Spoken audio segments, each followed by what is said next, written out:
अब आपको इस वक्त की खबर और उसका मतलब भी समझना चाहिए। कांग्रेस को चीन से मिले चंदे पर आपको खबर और उसका मतलब सबसे पहले हम बता दें। खबर यह है कि चीन के चंदे पर राहुल गांधी अब मौन है, जिसका मतलब यह है कि चीन से मिले चंदे का सच छिपा रही है कांग्रेस। और खबर यह है कि राजीव गांधी फाउंडेशन पर आरटीआई लागू क्यों नहीं है, जिसका सीधा मतलब यह है कि चीन के चंदे पर कांग्रेस के पास कोई जवाब ही नहीं है। लेकिन अब कांग्रेस से सवाल पूछे जा रहे हैं तो कांग्रेस को भी देश को जवाब देना होगा। कांग्रेस पार्टी और गांधी परिवार अब चीन से मिले चंदे पर बुरी तरह से घिर गया है। आपके जहन में भी यह सवाल जरूर आया होगा कि चीन के दूतावास से राजीव गांधी फाउंडेशन को 90 लाख रुपए का दान क्यों मिला। लेकिन हैरानी इस बात की है कि राहुल गांधी बाकी सभी विषयों पर तो ट्वीट कर रहे हैं, अपने वीडियो साझा कर रहे हैं, लेकिन चीन से मिले चंदे पर वो चुप है। यहां पर आपको यह भी जानना जरूरी है कि 1991 में बने राजीव गांधी फाउंडेशन की चेयरपर्सन कांग्रेस अध्यक्ष सोनिया गांधी हैं और राहुल गांधी और प्रियंका गांधी वाड्रा इसमें ट्रस्टी हैं। अब बीजेपी ने गांधी परिवार और कांग्रेस पार्टी से कुछ मुश्किल सवाल पूछे हैं।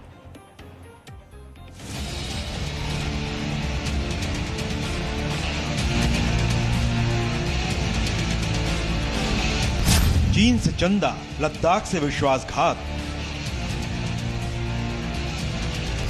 लद्दाख पर परिवार का सबसे बड़ा धोखा।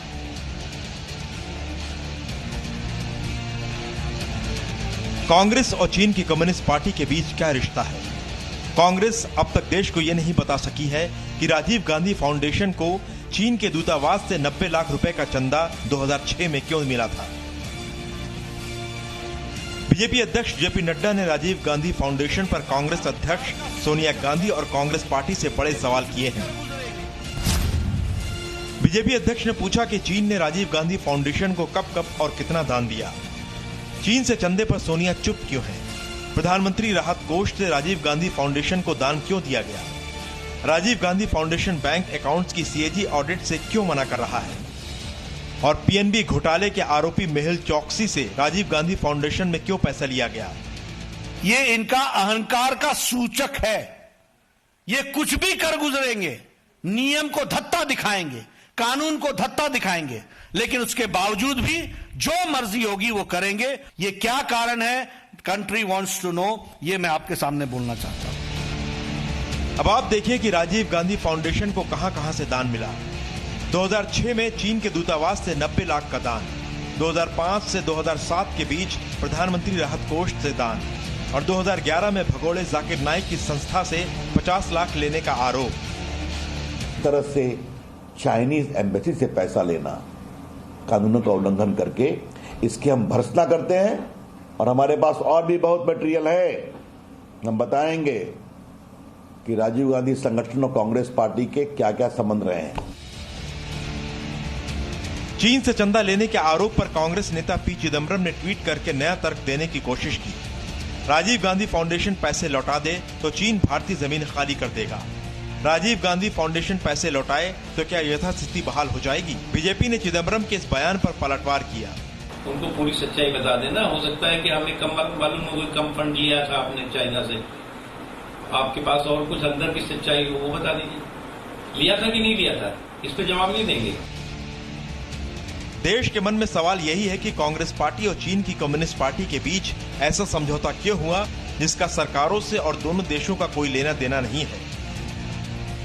कांग्रेस और कम्युनिस्ट पार्टी ऑफ चाइना के बीच में बहुत सारे आदान प्रदान हो, उसके लिए एक एमओयू साइन किया गया 2008 में। मित्रों, ये एमओयू देश के लिए कोई मतलब नहीं रखता है, सरकारों के लिए कोई मतलब नहीं रखता है। Strictly on party to party basis, मतलब कांग्रेस और सीपीसी के बीच में, मतलब ये कांग्रेस पार्टी और CPC, communist party of China, एक दूसरे को कंसल्ट करेगी। राहुल गांधी चीन के मुद्दे पर हमलावर हैं, लेकिन उन्हें समझना चाहिए कि ये वक्त सियासत करने का नहीं बल्कि एकजुट होकर देश के दुश्मन का मुकाबला करने का है। ब्यूरो रिपोर्ट, जी मीडिया। तो अब अगली बड़ी खबर और उसका मतलब आपको बताते हैं। भारत चीन विवाद पर शरद पवार की राहुल गांधी को नसीहत है, जिसका मतलब ये हुआ कि सहयोगी दल भी राहुल गांधी के साथ नहीं है इस वक्त। शरद पवार ने कहा कि राष्ट्रीय सुरक्षा पर राजनीति नहीं होनी चाहिए, जिसका सीधा मतलब यह है कि देशहित के साथ खिलवाड़ बंद करे राहुल गांधी। साथ ही शरद पवार ने कहा कि 1962 का इतिहास भुलाया नहीं जा सकता है। कांग्रेस सरकार में ही देश की 45,000 वर्ग किलोमीटर जमीन गई। आप समझिए कि शरद पवार जैसे कद्दावर नेता जो सहयोगी कांग्रेस के, और वो अगर ये कहते हैं तो कितने इसके मायने निकलते हैं। और ये सीधे तौर पर चेतावनी है कि अगर पूरा विपक्ष भी देश को लेकर सरकार के साथ खड़ा है तो फिर कांग्रेस पार्टी को भी इतिहास याद करना होगा। भारत और चीन के बीच चल रही तनातनी पर राहुल गांधी लगातार मोदी सरकार पर हमले कर रहे हैं। ऐसे वक्त में राहुल गांधी को उन्हीं की सहयोगी पार्टी एनसीपी से बड़ी नसीहत मिली है। एनसीपी के अध्यक्ष शरद पवार ने कहा कि राष्ट्रीय सुरक्षा को लेकर राजनीति नहीं करनी चाहिए। इसे आप सुरक्षा पर राहुल की सियासत पर पवार की स्ट्राइक भी कह सकते हैं।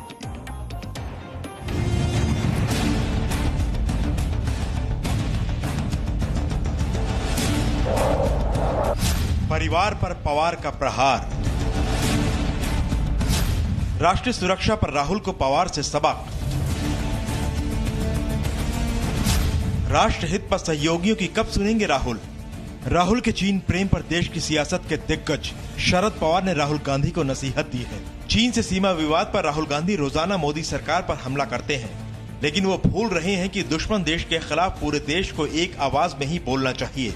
राहुल गांधी खुद कह रहे हैं कि उन्होंने ऐसा सुना है कि चीन ने भारत की जमीन पर कब्जा किया है, मगर सुनने को मिल रहा है, लोग कह रहे हैं। तो सवाल यह है कि राहुल गांधी सुनी सुनाई बातों पर क्यों यकीन कर रहे हैं? राष्ट्रवादी कांग्रेस पार्टी के अध्यक्ष शरद पवार मोदी सरकार के समर्थन में आ खड़े हुए हैं।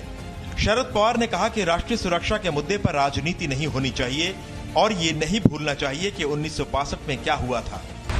चीनच्या युद्धाच्या नंतर वासेच्या जवळपास 45,000 किलोमीटरची आपली भूमी चीनने ताबा घेतलेला आहे। ते अजून काही सुटले नाही आणि त्यामुळं ते काही आज ताबा घेतला, ठीक आहे, कुठे घेतला असेल किंवा घेतात किंवा काय मला नक्की माहिती नाही, पण आम्ही आरोप ज्यावेळी करतो त्यावेळी हेही बघितलं पाहिजे की पूर्वीच्या काळामध्ये मी असताना कांग्रेस ने कहा कि प्रधानमंत्री को भारत की जमीन पर कब्जे का सच बताना चाहिए, तो बीजेपी ने एकजुट होने की नसीहत दी। पूछना चाहते हैं प्रधानमंत्री जी, क्या ऐसी वजह थी जिसकी वजह से आपने यह बयान दिया? अगर आप वास्तविकता देश के सामने रखेंगे तो शायद कहीं आपके ऊपर ऐसा ना लगे, लोग ऐसा ना सोचें कि आपने हिंदुस्तान की सरहद पे हिफाजत नहीं की। कमाल की नेगेटिव एनर्जी है इन लोगों में। इतनी नेगेटिव एनर्जी तो कभी देश ने किसी की नहीं देखी होगी। झूठ बोलते बोलते ये थकते भी नहीं, न थकते हैं न शर्मिंदा होते हैं। हर दिन एक नया झूठ का झुंझुना, हर दिन एक नया जो है वो फेक एंड फैब्रिकेटेड किस्सा और कहानी। सवाल यह है कि क्या सेना पर सियासत करना राहुल गांधी की आदत में शुमार है? क्योंकि चाहे सर्जिकल स्ट्राइक हो, बालाकोट की एयर स्ट्राइक हो या फिर अब गलवान में देश के जवानों का पराक्रम, हर बार राहुल गांधी सेना के शौर्य पर शक क्यों करते हैं? आप वही हैं जिन्होंने बालाकोट के हमले के बाद भी सबूत मांगा था। राहुल गांधी जी, आप वही हैं जिन्होंने उरी पर हमले पर भी सेना की शहीदों की शहादत का सबूत मांगा था।